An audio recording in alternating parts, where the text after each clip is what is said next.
So now, Dr. Seera Pani, I'd like to move a little bit to your personal side. Like, I think a lot of patients out there who see you in the OPD or see you in the dialysis center, while they have seen the professional side of Dr. Seera Pani, the medical side of Dr. Seera Pani, I think a lot of us are very intrigued about what are our doctors beyond, behind that coat, or once they get back home, what are the other aspects to their life? So I'd like to just start off that discussion by asking Doctor, and I think a doctor's, especially a nephrologist's, life can be brutal, right? The whole day is like extremely busy managing patient after patient and so on.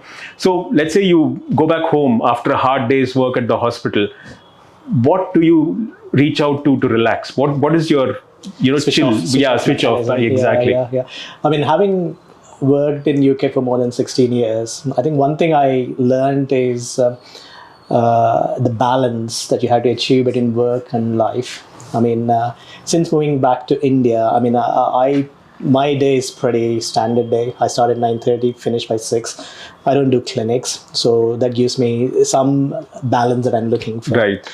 So soon after finishing, I mean, usually I finish my work after doing the dialysis rounds in the evening and then going to the home. So the first thing I do is on my way back to home, I drop by my parents' house. Okay, wonderful. Just in the same apartment complex. Nice. So I have a coffee with my dad, discussing various politics. Okay. Just make sure they're well. And then once I reach home, I just spend a few minutes with my kids to see what happened in the school and how things are moving on. We have an early dinner mostly, maybe by 7:30 we're done. My wife also is a busy practitioner. Okay. So after that, we try and get a couple of, at least a half an hour stroll in the evenings. Nice. Where we just go together and then discuss various things that happen during the day. During the day, yeah. And I think usually by 39-ish, we're back home after the stroll, and I unwind watching either some comedy type series. Right. Yeah. But I make it a point at least to read for half an hour, at least before I go to bed. Wonderful. This may be anything from anything to anything. Either it could be something to do with the patient that I saw and I wanted to know more about it. Right. Or try and scroll through some of these educational sort of WhatsApp groups where there are a lot of discussions about a lot of different things. Okay. So that keeps you stimulated. Nice.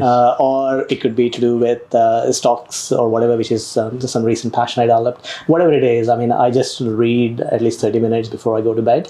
And then, I'm mostly in bed by 10:30. And the day starts again at 5:30, 6 in the morning. Wow, that's very interesting.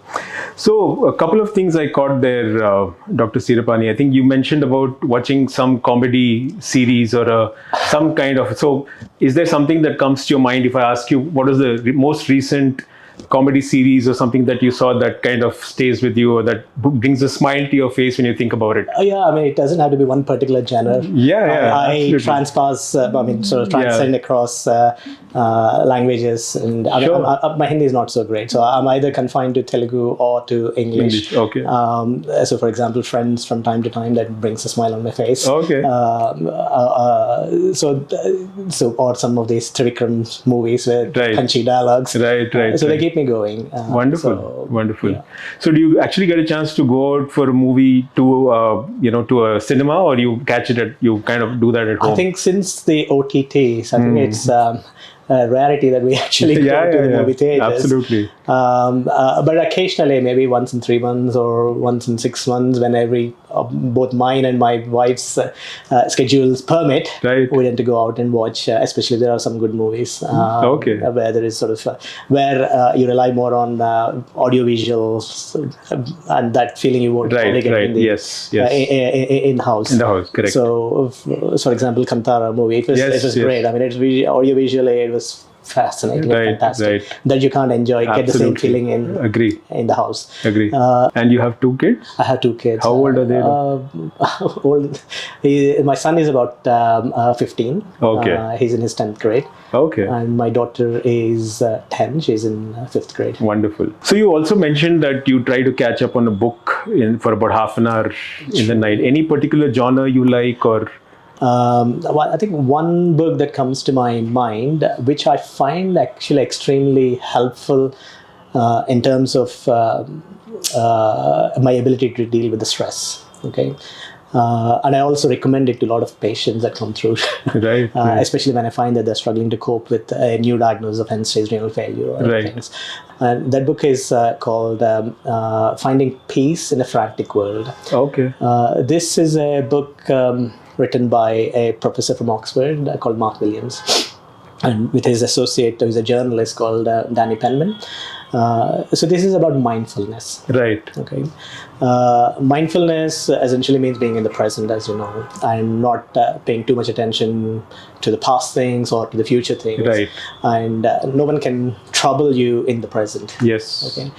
It's a simple concept, but extremely difficult to practice. Right. Okay. Right. This book actually makes it very simple for anyone to understand the concepts behind it and how to implement in day-to-day life. But sometimes it just slips. Yes. Yes. I do at least 2 or 3 times a week. I try and do it, where I just try and go through those.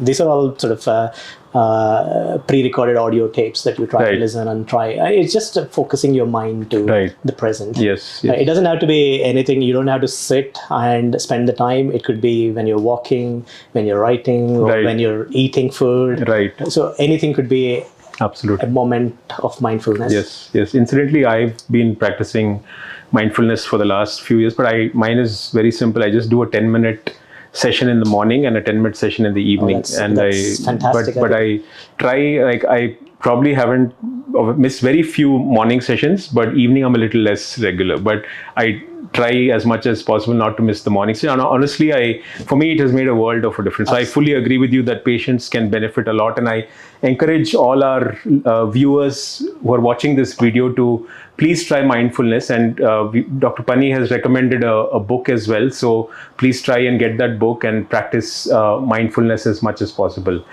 Thank you for sharing that, Dr. Seera Pani. So I think we get to a section that I call the rapid fire. Oh, wow. So I'm going to ask you a few questions, but you have to answer it, immediately as soon as I ask you the question. Okay. Are you ready, Doctor? Well, let's try. Okay. I'm not very good at this. It's very simple. It's just some basic questions. A lot of it is based on what we, talked about. So I'll get started. Sure. Your favorite movie? Well, Shawshank Redemption. Awesome. Who's your favorite actor? Tim Robbins in that. Favorite actress? Julia Roberts. Favorite Indian actor? Kamal Hassan. Favorite Indian actress? Madhuri Dixit. Your favorite specialty other than nephrology? Hematology. Least favorite specialty other than nephrology? Psychiatry. Okay. Okay. So I think you did very well, Doctor. Big hand for Dr. Seera Pani.